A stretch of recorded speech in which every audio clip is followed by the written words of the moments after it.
malakas ang kandidatura ni Inday Sara. Hindi lang malakas. Sinasabi ko na sa inyo na yung mga Diyos ng tadhana, tinakda na siyang presidente. Walang pwersa dito sa balat ng lupa ang makakahadlang sa kanyang pag-akyat sa pinakamataas na hagdan ng pampolitika. No force on earth can stop her from assuming the presidency because she will run and she will win and she will become the next president of the Philippines. Mga tumanggap ng pera, hindi naman mga tunay na tao. Mga huwad ng mga pangalan. O yun, kung abogado kang marunong, dapat iintindi mo yung nature ng confidential funds na hindi mo talaga po pwedeng ipaalam kung sino nature ng confidential funds na hindi mo talaga po pwedeng ipaalam kung sino ang tumatanggap noon. Kasi yun ang mga kalaban na nagbenta ng kanilang mga organisasyon.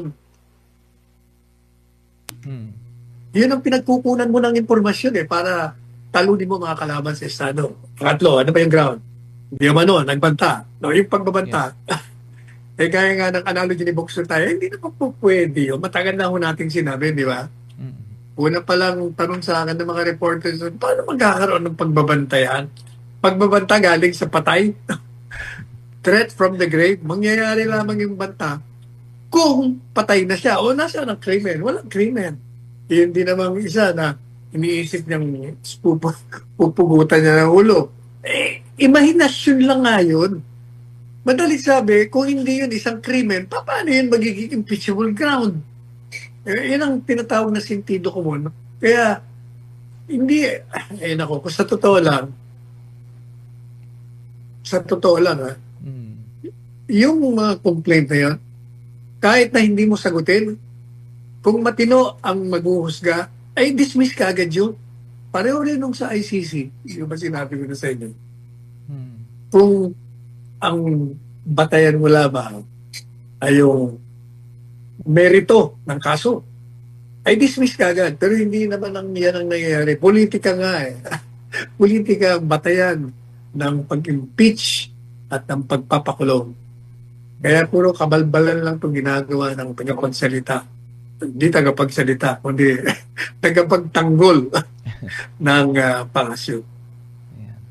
Pero Attorney Sal, doon po sa kamakailan na sinabi na, 'di ba, ngayon po yung deadline ng submission ng sa panig ni VP Sara para mag-submit doon sa mga impeachment complaint. So regardless po kung magpapadala siya ng kanyang sagot o hindi, ganun pa rin po ba yung mangyayari, Attorney? Alin? Yung mapapabilis pa rin po ba yung kanyang yung proseso na impeachment regardless kung magpadala si VP Sara ng statement niya sa side niya doon sa mga impeachment complaint? Wala, ganun din niya. Basta ulitin ko sinabi ko, yung impeachment na yan, makakapasa yan dyan sa Kamara ng Representante. Pero sisiguruduhin ko sa inyo na hindi nila makukuha yung 215 na pumirma.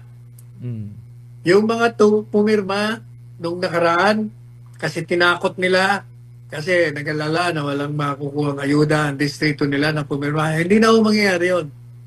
May kausap lang akong mga kongresista nung isang araw.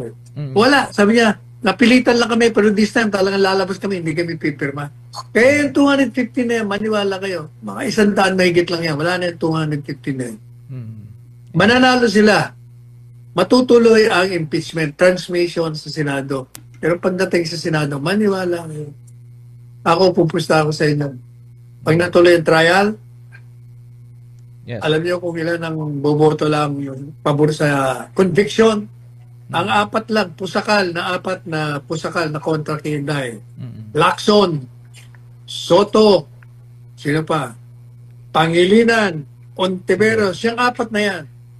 Si Bam Aquino, medyo hindi ka pa nakakasigurong bumotong kontra kasi nagsalita siya na dapat ang jurisdiction dito sa Pilipinas at hindi sa Hague, hindi sa ICC. So medyo may problema na sila doon. Ito namang magkapatid na Tulfo, alam naman natin itong dalawang ito. Pabalabalin din yan, hindi mo rin malaman. At saka kahit makuha nila ang boto ng dalawang magkapatid na Tulfo, ilan lang sila. Ilagay mo pa si Bam Aquino. Mm. O so, 8. 16 mo ang kailangan nilang boto. Yung magkapatid na Cayetano, I don't think naboboto yan sa impeachment Yes. against Sara. Yung mga kapatid na Villar, I don't think boboto sila against Inday Sara. Oh. Estrada. Sino pa? Sino? Mga Hindi rin Ejercito. yan. Yung magkapatid na Estrada at saka si Ejercito, hindi rin boboto against Inday Sara yan. Kaya yun lang sinabi ko sa inyo. Yung, ilan yun? 4 plus 3. Yung 7 yun. Pero ang talagang pwede lang 4. Yung 3, medyo hindi pa sila kasi talo yan. Maniwala kayo. Sabi ko nga dun sa Cebu, nung ako in-interview, Yes. ano bang masasabi ko? Sa tingin ko raw ba, malakas ang kandidatura ni Inday Sara. Hindi lang malakas. Sinasabi ko na sa inyo na yung mga Diyos ng tadhana, tinakda na siyang presidente. Walang pwersa dito sa balat ng lupa ang makakahadlang sa kanyang pag-akyat sa pinakamataas na hagdaan ng pampolitika. No force on earth can stop her from assuming the presidency because she will run and she will win and she will become the next president of the Philippines. Ayan. Maraming salamat. Ngayon, sa vice president, ako, basta ako, Kidbong go ako or kay Robin Padilla. Yan, dalawang yan. Yung mga ibang sinasabi nga, wala ko yan. Ano lang yun. Ano lang.